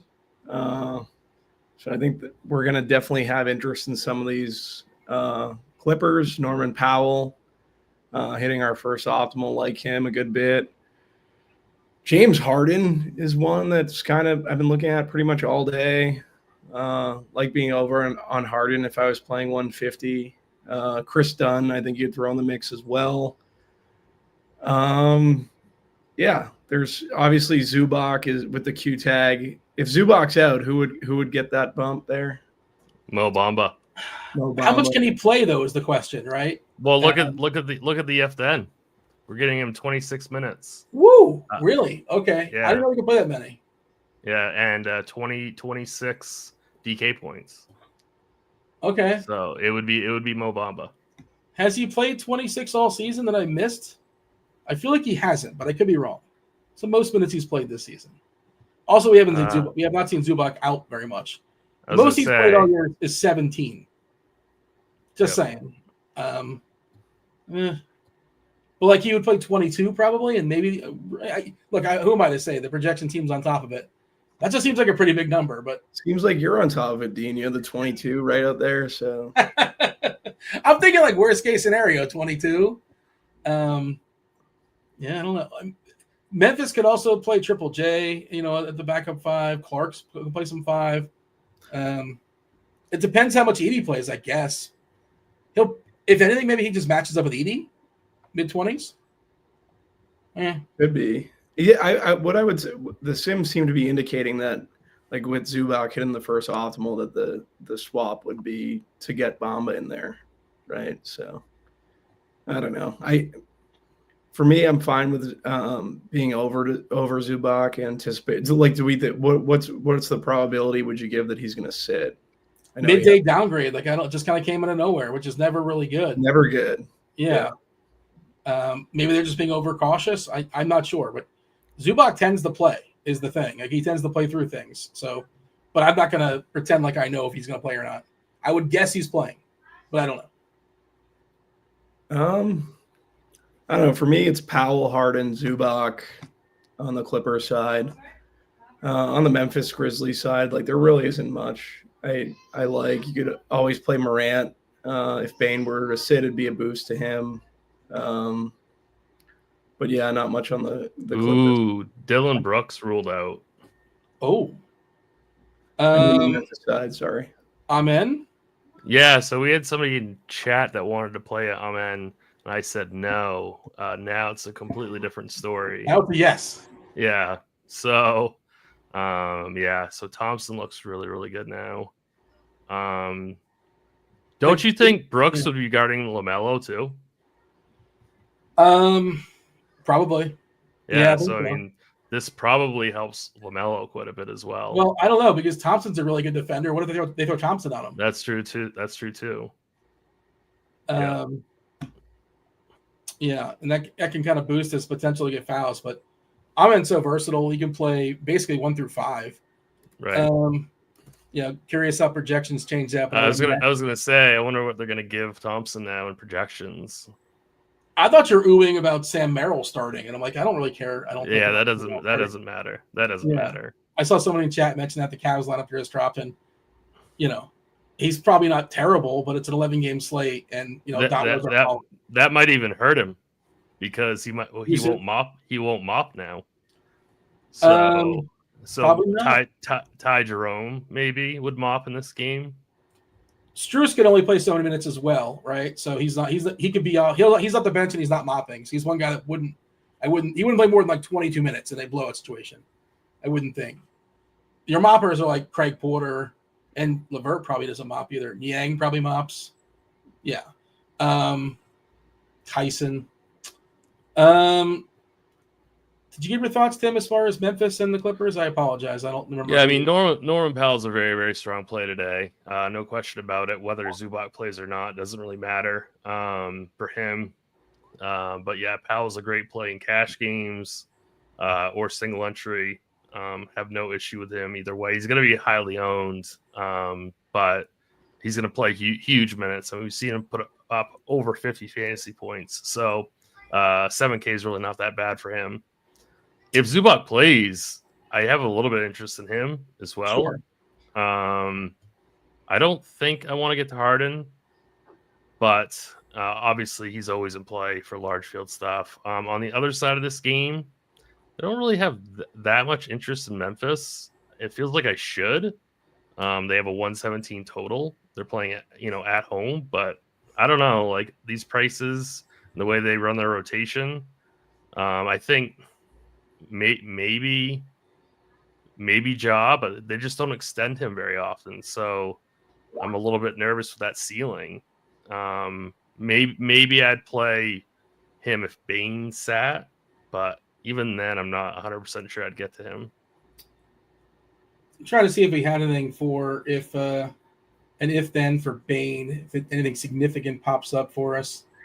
I know we have one. I mean, it would be a big usage increase for Ja and JJJ, but I don't know if it would be like a big minutes, increase for either one of them. So, you could take a shot on JJJ. Let's knock out these last two games really quickly. Crunch time's coming in here shortly. Wizards, OKC. Speaking of mopping, probably some mops in that Wizards locker room. They are 18-point dogs tonight. Earlier in the day, I was like, I'm just not going to play the Thunder. But now, I have the money to play SGA if I want to, and he might just still get there in 3/4.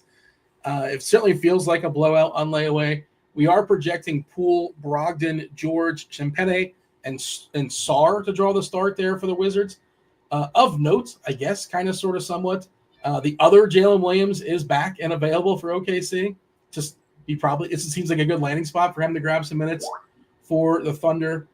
Not going to take away any significant run from anybody. It's actually Giddy's out, and Lonzo Ball is out. Okay, so that's a game stack, right? So we're playing like the White, Levine, the Sumu. Well, Kobe White's not going to be 2% anymore. We liked Kobe anyways, right? Yeah, that kind of stinks because I liked Kobe anyway, but now he's going to be very popular at 6,100. We could play 5 players in that game, maybe 6. Yeah. Right? Yes. Yeah. Absolutely. Okay. No question. You could easily play $3 or $4 anyway, and now you can definitely play two Bulls. So yeah. Okay. Lots of news coming in. Tim, you have an official take with the Thunder versus the Wizards? It just feels like it. I don't like assuming blowouts. I don't like doing that, but it really feels like the Thunder is just going to destroy the Wizards. Yeah, I mean, this game I think has the biggest blowout risk on the slate. I really liked Hartenstein earlier today, but now with Jalen back, I'm not so sure.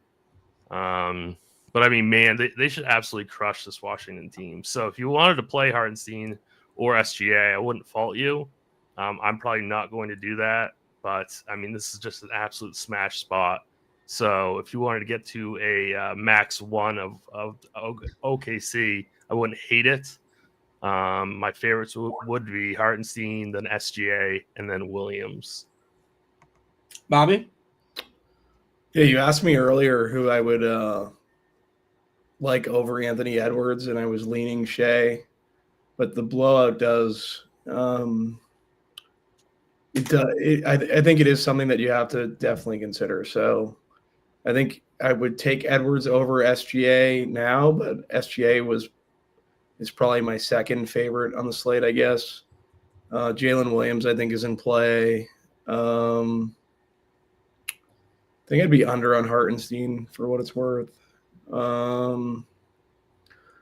Yeah, and that's pretty much it. The issue is, who do you run back? Maybe Brogdon? I have no idea. They're going to get blown out regardless, so. And Brogdon wouldn't play blowout minutes. Yeah, he's not going to play blowout minutes. He's been pretty good for what it's worth, when he plays. That's what I'm saying. Yeah. I liked SGA, but yeah, I don't know. I think it would be the only Washington player I'd have any interest in is Brogdon. Sarr, I think, is okay if this game is close, but yeah, I'm not really in on it. If you want to tell that story, by all means, tell that story. We don't know about Luka still. It is the last game. I don't know when we're getting this news. I don't know how much it matters. Is the other part of it? I don't feel like I have to play Luka if he comes back. I don't think I have to play Kyrie if Luka's out. I think they're fine, right? Very, very quickly, Bobby, I know crunch time's knocking on the door. How are you handling another potential blowout. The Blazers are 11, 12-point dogs here to Dallas with Luka currently questionable. All the Mavs are priced pretty efficiently for Luka if Luka was out. I don't really have a ton of interest in this game currently. I guess you could play Luka in large field stuff. Like I said, I'm only playing one team, so I don't think I'm going to be getting to really much of this game at all currently. That's kind of where I'm at. We did mention earlier that if we lose Luka, the best play probably becomes Dinwiddie when you consider salary. I don't know if I have a spot for him, and I'm not really trying to save. Maybe we can try to figure out a way to save a spot, and if we get the news at 7:30 or the 8 o'clock window, we pivot and we figure it out. Tim, you have a thought on that? Yeah, I don't have any interest in this game outside of Dinwiddie. If Luka sits, I think Dallas is pretty much, priced correctly now. So it's just Dinwiddie for me. Don usually on top of things saying, "Isn't Luka doubtful?" Did I miss that? Is he doubtful now? Well, we have him questionable in the situation room. Let me check their injury report. I believe he's still questionable. I have it as well. Yeah. Let us know where you got that from, Don Yeezy. But if he is doubtful, Don Yeezy's the man. So usually he's right on top of it. I see him as questionable. That's what I'm saying as well. But I'm happy to say that I missed it.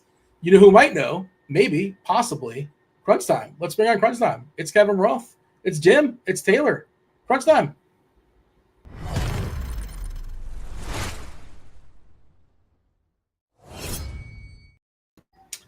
What is up, Kevin? Kevin, do you know you're a Luka guy? You're locked in on what's going on in Dallas? I don't know shit, Dean. Well, so much for that. I took a chance, and my bad. I figured you might know. You don't know a guy. You're best friends with Eric Gordon, so maybe like 6 degrees, little Kevin Bacon situation. Yeah, no, I've been out of the loop with my homie EG for a little bit, so. Yeah, well. Does he know you call him your homie EG? I'm guessing he doesn't. Absolutely not. Yes. No. He is not aware that we're best friends, but I am. Is he aware you exist? Yes. Okay. He knows of me, but that's as far as it goes. There you go. Everything else all right there, Roth? Everything good? Things are good, man. Yeah. Happy to be here. Holidays, and we got a good slate tonight, so I'm excited. 11 gamer, both DK and FanDuel cut off the last 3 games, so don't do like the FanDuel DK dance. There are 3 more games we're not talking about, but we have projection for what it's worth. So if you're playing games, get yourself some projections, have at it, play some showdown stuff. There's probably some 3-game stuff out there. Myself, we're already kind of running along. So myself and Bobby and Tim, we do appreciate y'all watching the first portion. We just step aside and get out here and make way for crunch time. Y'all get 38 minutes, taking it straight up the lock. And as Ross said, happy holidays. Merry Christmas. Today actually is Festivus, so happy Festivus to those that recognize and celebrate. Roth, take it away. I suppose it's time for the airing of the grievances. Thank you, guys. Welcome to it, ladies and gentlemen. You know the drill. It's crunch time. It's 2 of the sharpest minds in the biz. Got Taylor Smith, just the smoothest guy in the biz. What's up, Taylor? Not much, man. Glad to be here with Jim. I've never met Jim. Hello to Jim. Hello to Taylor. Glad to be here with you, Kevin Roth, as always. Happy Merry Christmas, I guess, is what I was going to say. Merry Christmas to all. Yeah, Jim is a certified hoop head. Like you love basketball, and I love. Like some people can be very successful in DFS, not even caring about the sport itself, right? Just game theory and ownership. A lot of people do that, but you follow basketball, right? That's your thing. Absolutely. Yeah, I'm a basketball diehard. It's what I do with the vast majority of my time, either playing, watching, reading, listening, any version of ball, I'm there.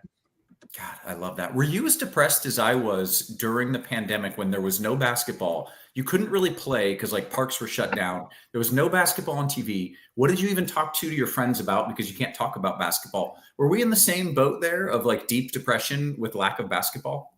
It was definitely a bummer. I was right next to a park that had a hoop. And it was, no one was out there. So actually right then at the start of the pandemic, I was like finishing up a degree online, so I had a fair amount of time to go play ball. So I got my playing in at least, even if I couldn't get my watching and chatting as much. Nice. Okay, yeah, that was necessary. They took the rims down from the parks around me. They just like to keep people from. You know what? They did do that at the start. I forgot about that. Yeah, they did do that. I must be remembering later. Cool. Jim looks like a 6'11" European who plays for Gonzaga. How close are we on the height? I'm at 6'1", so 10 inches away, maybe. All right, we're not quite there. I wish I was that good. Yeah, right. If he was 6'8", 6'11", we'd be you wouldn't be talking about hoops. You'd be still playing them. Guys, let's dive into the slate here. It is a big slate. There is a lot to get to. There is still some news that has broken, some news that we are still waiting to break. Taylor was like he just killed Spider-Man.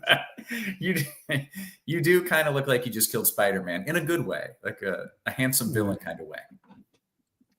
I'm not sure how to take that. I'll take it well. I will choose to believe that it's a compliment. Yeah, not quite sure what that comes from. Guys, let's dive into this slate right now. I have not been following things. I've been last minute Christmas shopping, doing all kinds of crazy stuff. So let's talk about what has broken, what is still waiting to break. Taylor, you want to lead us in with that? And then Jim, I'll get your thoughts on how we're breaking down FanDuel after that. Sounds good. Yeah, so quite a bit. The Milwaukee thing is the big one. No Dame and no Giannis. Once again, second game in a row, we're getting this situation. So a lot of value for them. And they're playing Chicago. They played Washington the other night. So like the best matchup you can get. Chicago's like the next best one you can get. So a lot of Milwaukee stuff tonight. Josh Giddey just got ruled out. Lonzo Ball got ruled out. The Raptors were still waiting on RJ Barrett, like mystery man, never on the injury report, but he is today questionable. Pirtle's still out. Jimmy Butler's out. We're still waiting on Trae Young, I believe, for Atlanta. We're still waiting on Zubats for the Clippers. Some Jazz injury news. Desmond Bane is expected to play. And Luka. I almost forgot the best player on the slate who's questionable. We don't know about Luka yet either. Okay. Well, we will still be waiting for that news. If anything breaks, of course, we'll kind of interrupt the show. We will get you that news, but let's run through it here. Starting off with FanDuel, we like to start at the point guard spot. And Jim, you get the honors of starting us off on this slate. Yeah, I think it is a really interesting slate. You kind of mentioned that earlier with like there's going to be a lot of value because of some of these injuries, but the spend ups are also kind of like Luka is questionable. Like Taylor said, we don't have Jokic in the main slate. So it's a really funky slate and one that I think is pretty fun. Despite saying that I don't love all the spend ups, I do think Shea is one that I really do want to be on. I know that there's the potential for a blowout. They are projected to win by, the spread is 18, which is pretty bonkers. It might be the highest I've seen this season. I'm not sure if I remember one that high. Yikes. Yeah. But I looked up, there have been 5 games the Thunder have won by at least 20 points this season. He's averaging over 30 in those games. So to me, it's a game where don't get scared off by the blowout. He's going to be able to put up stats in that. The Wizards give up tons of steals. They give up tons of assists. They don't turn teams over, so you don't turn guards over. So it's really just a dream matchup. And if this game stays even, reasonably close, he should, clear 30 minutes, and he might not even need 30 minutes to get those really good fantasy points. So that's a spend up I like. Jalen Suggs, he is pretty high owned in FanDuel. I heard them talking about it on live before this.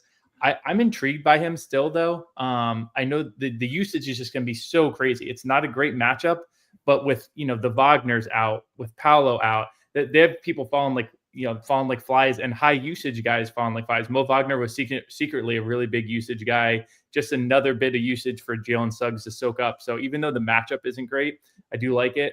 And then I think the bargain player today, he's going to be chalk. I think it's good chalk. Maybe we can talk through if it's perfect chalk at some point. Ryan Rollins. Guards against Chicago in general are really good plays. Now you get this extremely affordable option who has shown signs at times when he has gotten minutes. He has shown signs. The worry would be that he is a player with 255 career minutes, and Doc can do some weird stuff. So if I'm putting out 250 lineups today, I'm getting DeLon Wright or maybe even Pat Connaughton. Pat Connaughton's a guy who gets mothballed for stretches and then he'll come out and play, 20 minutes. I could see them getting a little bit funky here. I could see, everyone on Rollins, and suddenly Doc decides to put the most veteran player of the 3, Pat Connaughton, who was the direct sub for Dame Lillard in the Cup championship at the lead guard position. Suddenly he's in and everyone's lineups are all thrown off. So I think that's a pretty big pivot point. Rollins is my favorite of the bunch. It's the one who, we're all on projecting to start, projecting to get the most minutes there, but I could see things getting a little bit funky there. It's the kind of thing where you pull one piece out of the Jenga tower and everything looks a little different there. Yeah. Okay. Taylor, bring you in here. Are we on the Rollins train? And why am I not seeing him on the lineup HQ over here? Yeah, you should be. I think he's probably been tagged by everybody. We're expecting him to start for Dame once again, of course, like Jim was saying. Oh, okay. He's shooting guard only. So, my apologies. Okay. My apologies. Okay. Well, there you go. No wonder I didn't see him at point guard on FanDuel. But yeah, at point guard, like Shea is a great play. Trae Young is in, by the way. We just got that, so that's nice to have. Yeah, if you're spinning up, Shea is like a great play. I think they scored like 148 points or some crazy thing like that against Washington last season. So even in a blowout, he can still get there, like Jim was saying. I'd be careful about the number of Thunder players I'm playing in the same lineup together. Like, I don't think I want J-Dub and Shea because of the blowout risk, but both individually are great plays. I like them quite a bit. Harden, I think, is a pretty good spend. 9K flat on FanDuel. That Memphis game has one of the higher totals, if not the highest total on the slate. I don't think Zubats being out would help Harden, but I think he's a fine play either way. Chris Dunn and Kevin Porter, a couple more Clippers you can consider, quite a bit cheaper. Kevin Porter has a role off the bench, high usage guy. The Jazz without Keontae George look interesting. The issue is they're playing Cleveland. They're huge underdogs. There are quite a few games on the slate with big spreads. So I'm not over the moon about Sexton or Clarkson, but they're fine enough values given the usage they should get with Collins also out. And then I think Tyler Hero is a pretty interesting play. No Jimmy Butler. They're playing Brooklyn, who's kind of gotten weaker and weaker on defense as the years progressed. Hero's just been great. The usage is always there. I don't mind that at all. Ben Simmons is getting a bit expensive. The point guard power forward eligibility is useful. I think he's an okay play, but I'm not really psyched to get to Brooklyn on the other side of that Miami game. Okay. Shooting guard, Taylor, what do you like there? I should mention LaMelo also. Like, he's over 10K on FanDuel, a bit better value on DK, but he's taking 30-plus shots just about every night. The matchup against Houston's not great, but they do not have Dylan Brooks, so that's one big perimeter defender missing from the lineup. I think LaMelo in a tournament is pretty intriguing. So yeah, shooting guard Ryan Rollins, obviously sub 4K. Amen Thompson, his minutes have been kind of wonky lately, but without Brooks, he could start and see an uptick in playing time. I think he's an awesome play at 6'3" on FanDuel. Anthony Edwards is fine. If you want to spend, Norm Powell getting pretty expensive, but still projects well. The Giddey news means Kobe White and Zach LaVine look a bit better on the other side of the Milwaukee game. I think LaVine in particular gets a pretty big boost in this situation, so I like him a lot in that game as a run back with the Bucks you're playing. Gary Trent's fine. Not the most exciting play, assuming he's coming off the bench, but he can get hot. We saw him get 30 minutes in the last game. It's viable. And then I guess you can have Keyshawn George in your player pool because the Wizards don't have Bilal Coulibaly tonight, but I'm not super excited to play Washington as a massive underdog against OKC. Okay. Jim, your thoughts of shooting guard? Yeah, a couple of names of overlap there. One name that keeps popping up, I think it's got a couple of the, RG expert dots there today. Dante DiVincenzo. He has had a couple good games in a row now. He's got a great matchup with Atlanta. They give up a ton of threes, and this, DiVincenzo is the type of guy, especially in GPP. If he is, if he's riding a hot streak, you can ride him a little bit with a decent ceiling there. It also screams the type of game where Mike Conley might have a lower minute total, and he might take a few of those minutes as Minnesota, kind of tries to save Conley at this point in his career. The Washington guy that's grabbing my eye is Corey Kispert. Again, this is a game that could get out of hand, but I think Kispert's the type that he can play in a blowout even as well. Again, high ceiling guy with the ability to hit threes. you want to get a little bit funky too with Washington, potentially with there's another name at the big there that I'm eyeing as a potential dart later. Jared Butler, I think maybe is at the point guard, but just thinking through Washington, if it does get out of hand, some of the guys whose minutes potentially could inflate a little bit. Those bad teams I always find are a little bit more likely to do really weird things with their minutes than, the good teams who we kind of know the rotations a little bit better. So Washington, even though it seems like a terrible matchup and their team total is barely over 100, I think there's a couple interesting guys there with Bilal out. And then one name I kind of want to steer away from, I'm with Tim. He was talking about it on live. Drew Smith is a name that might be popping. I don't want to keep riding Drew Smith.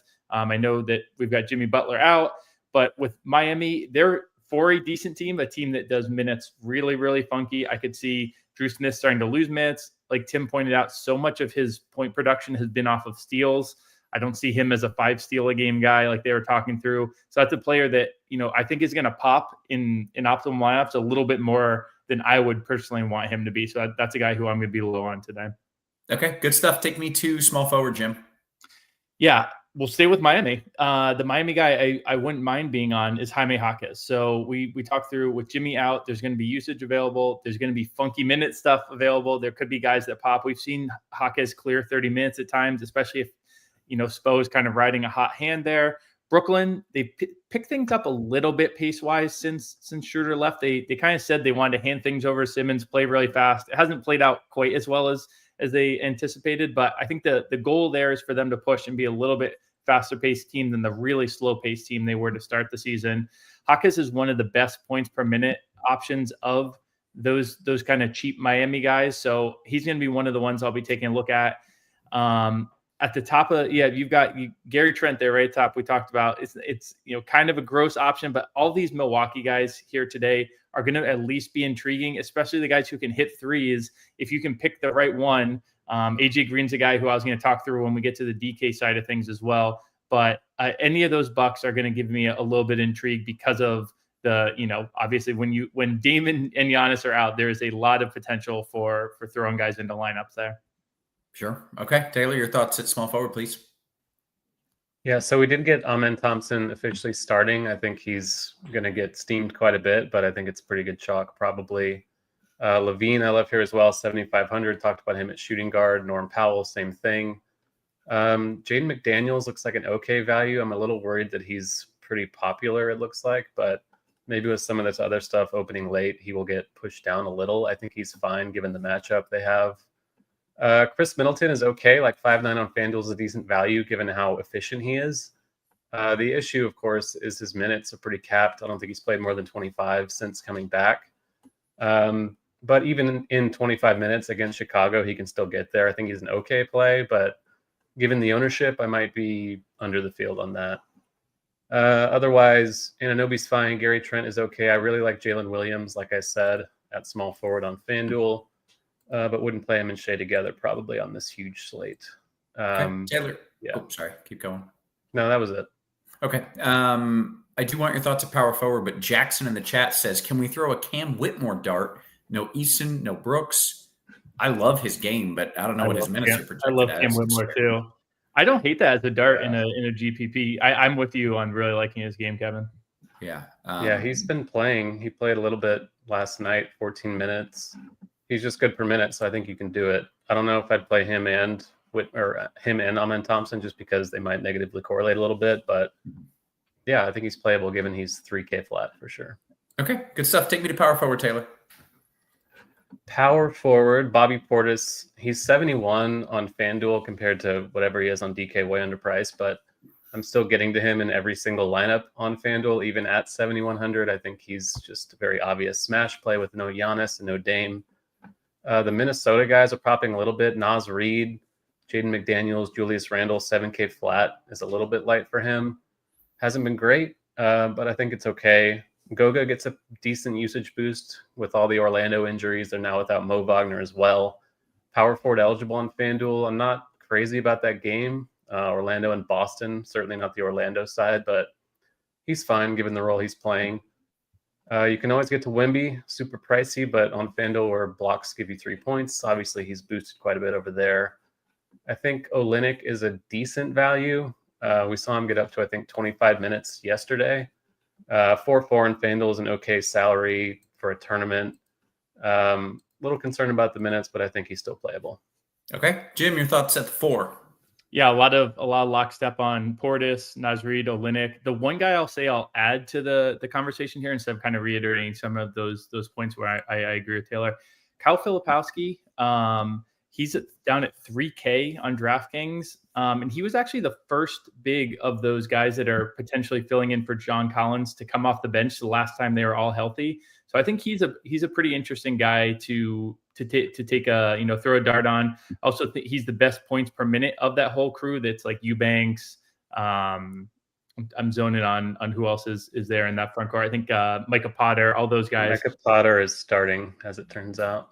Yeah, I honestly think this could be one of those cases where Potter gets to start and Filipowski either plays even or a few more minutes. And I just like his ceiling a lot more than a guy like Micah Potter.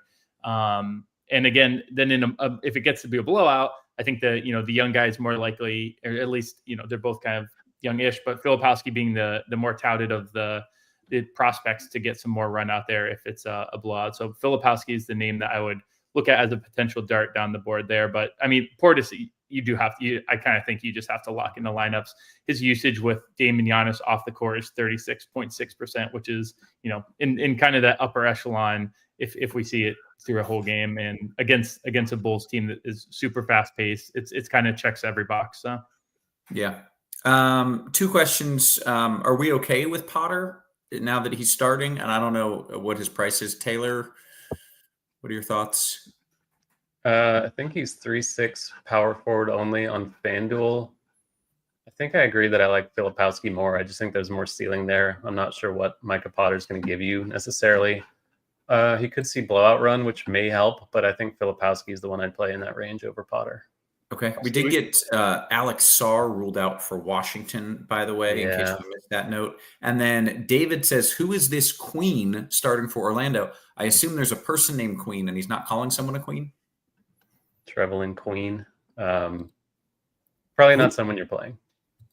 But it's someone starting in there, I assume 3K, so it might be someone I'm playing, Taylor. Orlando is one of the worst teams to target on this slate. He's not, I don't think, a very good per minute guy. We have Trevelin Queen's points per minute at like half a point, basically. Don't want to do that. I did see we got a question on Potter versus Filipowski points per minute. Filipowski is higher. I will say Eubanks, when I went back and just triple check that. Always appreciate people making sure on that. Eubanks is one who's even higher. So maybe if you want to throw a dart there as well, in case, again, with the bad teams, you always get a little bit funkier with the minutes, the potential minutes. So maybe Eubanks you want to go with, but Filipowski of those 3 is the guy I want. Okay. And then take me to the 5. A few people talking about Joe Val now. Yeah, Joe Val's interesting. I actually want to get to a guy at the very bottom who I think is also potentially interesting, but here's my other spend up. I want to get to Karl Anthony Towns. Dean mentioned on live about how soft the Raptors have been on the glass, and Cat has just been absolutely absurd on the glass. He had 20 rebounds multiple times this season. And he's just, from 3 in a game against Toronto that I think is going to be, pretty decent pace. Really soft defense there with a couple guys out. I think that's a great matchup for Cat. That's going to be one of my spend ups. Like the Wemby versus Embiid debate is one, I could see either of them being potential spend ups. I kind of want to avoid both. I'd actually zag and lean Wemby of the 2 if you did want one of the 2 in your lineup, in part because Embiid, with this, kind of slightly limited mobility we've seen out of him, he's not hitting the glass as hard. Picture him struggling getting out to Wemby at the 3-point line, which has been, that has been how Wemby has been floating his value is, not that the stereotypical big, he's doing it from beyond the arc. So if Embiid's struggling to get out to him on, some of those closeouts, if he's struggling to, follow him, crashing the glass from the perimeter, I could see a couple more rebounds for Wemby there. So I'm not super high on either guy, but I think I would lean towards Wemby there. And then one more guy, Derek Lively, it's better for him if Luka is in because he's the type that's not going to create his own offense. It's all about the lob. It's the Luka lob or bust with him. All about the Luka lob, but his minutes have been going up pretty notably lately. That what was kind of a 50-50 split with him and Gafford, he's now taking about 27, 28 We even saw him over 30 minutes in a game recently. And he's a guy who's great per minute and just, kind of a player that I'm interested in general. As his minutes climb, I think that's pretty sticky. And I think the Mavs are in on him as being more of a 28-minute guy as he kind of proves that he can handle that role. So that's a name I'll be looking at as well. Good. Okay, good stuff. Taylor, any other thoughts at 5? Yeah, I was going to say Lively, and I thought I was going to be the cool guy to say Lively, and now I'm the trailer who says it second, but I do think it's a total smash spot for him against Portland. Otherwise, Brook Lopez is kind of a similar priced option, might be a little bit popular. He's been horrible lately, but we did see some ceiling from him earlier in the year. Naturally going to see more usage without Giannis and Dame. Matchup against the Bulls is a good one. I think Vooch on the other side of that game is interesting. Over the years, Milwaukee just hasn't really respected his three-point shot, and probably justifiably so. But if he's going to get the looks, he can knock him down. I think he's pretty good for tournaments on this slate. Zubats, if he plays fine, he does. And I guess we can move the discussion. I don't think he can play a minute because he's been banged up himself. Not sure he's even played 20 minutes in a game all year, but he is good per minute. He's cheap. The Wizards thing is interesting too. Joe Val, I'll feel better about it if he starts. It's not a matchup that lends itself to Joe Val's skill set necessarily against Oklahoma City, but they're not a great rebounding team. So if he is in there, it's not like Joe Val needs a ton of minutes in the first place to get there, especially at the cheap salaries. So he's fine. If Bagley is starting, I would have some interest in Bagley as well. Okay. Good stuff, guys. I want to get over to DK. That was FanDuel, although we kind of did jump back and forth with DK a little bit. But first, I want to give you a little Christmas present. And here it is. The holiday season begins with some big DFS contests going down, and we want to give you a fantastic present. So we're taking $10 off your first month of RG Combo Lite, which means access to our SimLabs lineup building tool and content from some of your favorite DFS analysts. $19.99 a month. That seems crazy to me. That's for all sports somehow. $19.99 for your first month, and then just $29.99 after that. It honestly feels mispriced. It's like you're plugging in Luka for $3K and he's playing. But that is the deal. It's a holiday deal, so make sure you are signing up for that. Luka, according to Olu, Luka is in. Oh yeah, available to play. So there you go. Luka's in, and we've got some value for you. Let's kick it to DK real quick. We've got about 14 minutes until lock. Taylor, you can start us off with point guard on DK. Yeah, so if Ryan Rollins starts, obviously he's going to be kind of the smash play at point guard at 3-5. If he doesn't start, I would probably run away from that, assuming he would be pretty overowned at that point. But I think he'll start. I'm pretty confident in that, or relatively confident. As confident as you can be with a Doc Rivers-led team. Otherwise, there's a lot to like. SGA at the top looks great. I mentioned Hero on FanDuel with no Jimmy is going to look quite good. I don't think anyone's playing Luka in his first game back after missing a couple with his, I think it's a heel injury. Obviously, you can always play him, especially if he's going to be unowned. I don't think he would be super limited because he never really is. Van Vliet without Dylan Brooks is on my radar more than he was before. I love LaMelo on the other side of that game, just given the usage we talked about. I think you can take shots on guys like Brunson and Garland, and I agree on being under on Drew Smith. I'm just not super into that. Okay, good stuff. Jim, yeah, sure. We'll go quickly through point guard. We'll just kind of speed it up, but we'll still hit all the positions. Yeah, for sure. I wanted to reiterate the Fred Van Vliet love there. That was a name that I definitely had to highlight with his usage jumping with Brooks off the court in a really good matchup against Charlotte.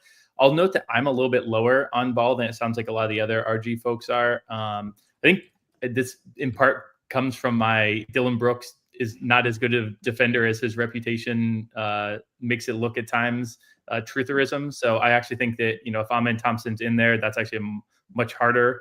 Now I don't know if they'll put Thompson right onto ball. He's a little bit bigger. So things should all move around, but I don't think Brooks being out maybe opens up Lonzo as much as that's just a really tough Houston defense. So I'd be a little scared there. And then the one guy from Chicago that is catching my eye, I know Kobe White was a favorite in the first section. Ayo Dosunmu is the one that I would actually want here. His minutes really popped when they were missing guards in the past. He's been really sneaky valuable all season. He's a guy that I've slotting into lineups here and there. You can kind of do a little bit of everything. Against the Milwaukee team, missing two of their big creators, are going to be players that are not used to having the ball in their hands as much. A distributor, a disruptor like Desumno, I think can have a lot of value. So he'd be the guy. If I wanted a Chicago run back, I'd be on Desumno. Okay, good stuff. Shooting guard, Jim. Shooting guard, we talked about Norm Powell. We talked about DiVincenzo. Let me see if there's some fresh names I can get to here. How about AJ Green? We've covered a lot of Bucks in this. He's the one to me that, we've seen what he can do from a shooting perspective. He now gets to go against a Bulls defense that is very vulnerable to threes. His ownership is pretty low given how many guys are out on the Bucks. They do have a little bit of that thing. I like the AJ Green drop. Yes, the other AJ Green. He's the guy who can, there's all those wings there. One of these guys, pop minutes wise, if he hits a couple of quick early threes, Doc's going to want to leave him in there. I think he could have a pretty good game. And then Sam Merrill, he's getting the start for Dean Wade / Isaac Okoro, that spot that's kind of been rotating through for the Cavs. Again, high ceiling if he can get those threes in what should be kind of a blowout win over the Jazz.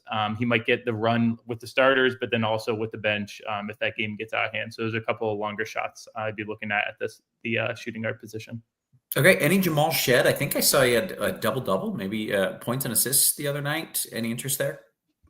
He had not caught my eye. Let me see. We have him projected pretty low minutes-wise. My guess is that is with RJ Barrett back. That pretty directly affects him. I don't think we have word on RJ Barrett. I heard that he was puking before the last game, and that's what they had him sit out, which makes me think that it actually makes me feel a little bit better. Like if he was like that, like he might have played if he hadn't puked directly before the game, and they're just leaving that tag on to see if he pukes before this game. So I kind of lean towards Barrett being in, but again, guessing with injuries is always a little bit funky. But if he's out, I think, Shed then does get a little bit interesting. But with so much value on the slate today, he's not a guy that had jumped out to me, even with RJ, being a questionable tag still. Okay. Some vomit analysis here on Crunch Time. Taylor, what are you doing as shooting guard? Yeah, Amen Thompson, like we talked about, a lot of the same names. Levine, Norm Powell, a little bit chalky on Norm Powell, but I think it's okay. Hero, Sexton, Devin Vassell, we haven't mentioned, but he's been starting the last couple games, trending that way for a while. His minutes are more secure now. 5'4" is just a misprice for him, so I think he's a pretty good guard forward option at 5'4" on TK. Okay, take me to shooting guard, Taylor. A lot of the same guys. Cam Whitmore at 3K flat looks pretty appealing now, just given the salary, given his per minute rate. The matchup's a good one. Like if he's chalky, it's a bit scary, but it doesn't take him a lot to pay off that price tag, so I think it's okay. Markkanen, if you want to play the Utah stuff, I would be probably a max one of anything on the Utah side, just because they're going to get blown out probably by the Cavs.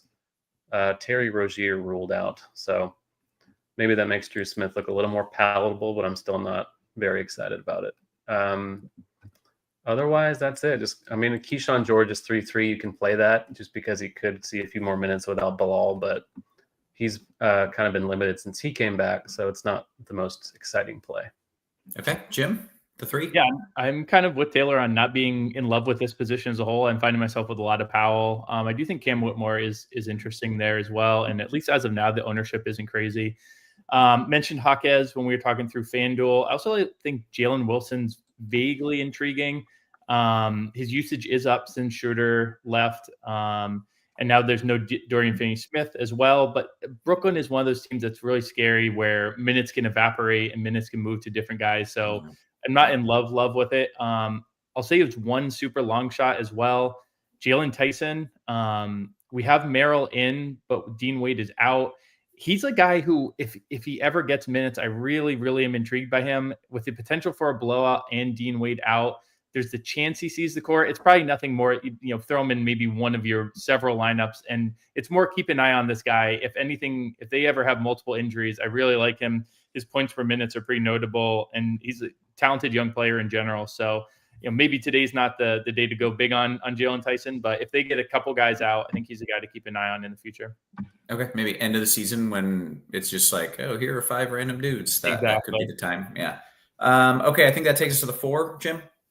Yeah, Jaren Jackson. I can't believe I keep falling for it again and again. I'm gonna be at least intrigued if Zubac is out in particular, because then he'll have kind of a direct matchup with a couple of guys rotating through. We talked about Mo Bamba. I don't see him staying on the court very much. Jaren Jackson Jr. picks up a lot of fouls. He both fouls people a lot and he draws fouls a lot. So I don't think Bamba, even if he gets to start, is going to have too many matchups. Portis, you got to lock in here. We talked about most of the names, and with Portis being so dominant, we can kind of zoom through to make sure we get to center. I don't have too many more thoughts. Okay, Taylor, if you have any other names at power forward, go for it. If not, take me straight to center. Yeah, I think we ran it down pretty well. At center, I think, Jabari's power forward center. I think he looks a little bit better without Dylan Brooks as well. Love the Towns call. Derek Lively, we talked about. Hartenstein against the Wizards, like smash centers against the Wizards. I think Larry Nance as a pivot from a potentially chalky Naz Reid is interesting just because it's essentially the same play, a pretty good per minute backup power forward center that's not going to be nearly as owned as Naz Reid. So that straight line pivot looks good to me. And then Edey, just given the per minute rate and the role and the price, I think he's a little bit too cheap. Okay, Jim, if you have any other center names, throw it in. If not, we're going to get to questions. We got about 4 minutes. I'll quickly reiterate the Edey point. That was the name I had on. And then 2 names. This center, I'll say the center position stacked. To me, it seems like a day you have a center at your util too. Bam is one of those guys whose usage jumps with Jimmy out. Mark Williams is a guy who I always love. This seems like a peak day for his minutes to jump a little bit. Actually, wish I could have talked about him before 5 minutes ago. I'll say Mark Williams is a guy I really like. His ownership is lower at DraftKings as well. And he's against a Portland team that gets blocked a lot. His block rate is 3rd in the league if he qualified. Now, hasn't played enough minutes to qualify, so that's the big caveat. But if you're a prop better as well, betting his blocks might be an interesting look today. I think he could have a really good game. And then I saw a comment about Marvin Bagley. That's the guy who I wanted to get to at the end as kind of a dart toss. Again, Washington being a funky team, crummy team that could throw minutes to guys. At 3K, we saw him get 25 minutes just, about a week ago. And I'm with Taylor very much. Like if Joe Val's not in that starting lineup, there's no guarantee that he's getting those minutes that Sarr is out. I could totally see it being Bagley. And he's a big, point per minute type of player who can, really win you a tournament. So I think he'll be popular, but a name I definitely want to be on. Okay, good stuff, guys. Let's dive into a few QQs. We got Peterman in the chat says, Jim, raw points. Who do you got? Amin Thompson versus Kobe White. Amin Thompson. I will say Kobe White. Definitely, it is helpful that we've got Giddey out. Let me. If you buy me a second, I'll look up and see what we got. Sure. In the meantime, Taylor, FanDuel single entry. Is it okay to play Levine and White together if I'm playing 2 or more bucks, or would you just only choose one run back? I would probably leave it at 1. I don't think 2 is the worst thing in the world because you're hoping the game shoots out. So I would prefer 1, but you're not dying if you do 2. Okay, Taylor, back to you. FanDuel Cash 2v2, Sexton Wemby or Morant and Şengün? I think I would lean Sexton Wemby, but they both sound good. All right. Jim, Amin Thompson or Kobe White raw points? Yeah, so it looks like we have them predicted pretty even, which is why I'm guessing why he asked. So I personally would go with White in cash games. I think his floor is much higher. But I do think the ceiling on Thompson, especially if they slot him onto Lonzo at times, he can rack up some steals potentially, some blocks maybe even. So I would go with Thompson in GPP and White in cash. Very good. DK GPP, Jim, Jalen Johnson or Şengün? I would go Şengün. Are we worried, Taylor, Cam Whitmore won't get many minutes because of a back-to-back like Seth Curry the other night? Cam Whitmore's like 22 or something, right? He doesn't care. He might be younger than that. Yeah, I'm not worried about that. Yeah. Taylor, thoughts on Nance tonight? Yeah, I mentioned him, liking him as a pivot from Reed, like the same play, and Reed's going to be a lot more popular. Okay, good stuff. If you're watching on YouTube, hit us with the thumbs up.